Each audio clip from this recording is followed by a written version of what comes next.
आपण जेव्हा नवीन व्यायाम सुरू करतो किंवा व्यायाम करायला नव्याने सुरुवात करतो असं म्हणूयात. तर आपल्याला कसं वाटतं, की आता मी व्यायाम केलाय, आता मी रोज जिमला जाणार आणि आज मी 10 बैठका काढल्या, उद्या 20 काढणार, परवा 30 काढणार आणि महिन्याच्या आत मी रोज 100च्या वर बैठका काढायला सुरू करणार.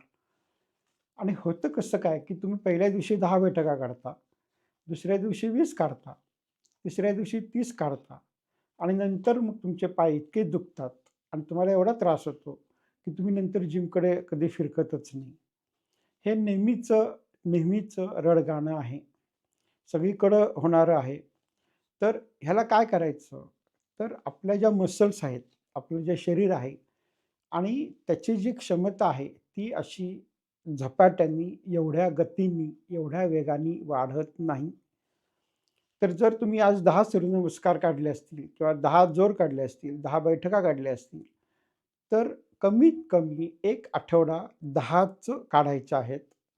जेव्हा पूर्ण आठवड्यात कमीत कमी 5 दिवस मी 10 बैठका काढीन आणि काढू शकीन, तेव्हा पुढच्या आठवड्यात मी 10चं फक्त 11 करणार आहे. म्हणजे एका आठवड्यामध्ये जर मी एखादी गोष्ट किंवा एखाद्या लेव्हलचा व्यायाम व्यवस्थित केला, तर त्याच्या पुढच्या आठवड्यामध्ये मी फक्त 10% वाढवणार आहे. ही गोष्ट सगळ्याच बाबतीत लागू पडते. म्हणजे तुम्ही आज जर 1 किलोमीटर रनिंग करत असाल, तर पुढच्या आठवड्यात 1.1 म्हणजे फक्त 100 मीटर अंतर वाढवायचं आहे.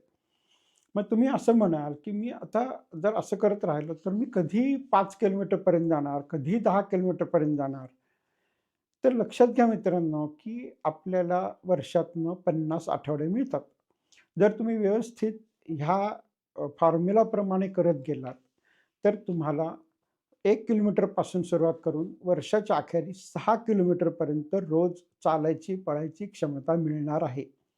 म्हणजे 1 किलोमीटरपासून 6 किलोमीटरपर्यंत हे 6 पटींनी एका वर्षाच्या अंतरात तुम्हाला मिळणारी क्षमता वाढतीये.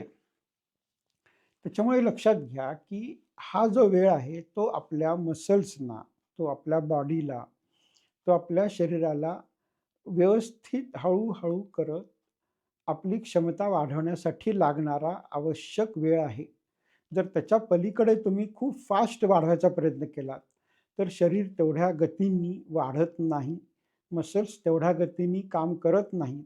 त्याच्यामुळे तुम्हाला एकतर इंजुरी होईल, म्हणजे कुठेतरी तुमचा स्नायू लचकेल, पाय मोडेल, मुरगाळेल, काहीतरी होईल किंवा तुम्ही ते करणं सोडून द्याल. कारण तुम्हाला काहीतरी आजार होईल, इजा होईल, झेपणार नाही.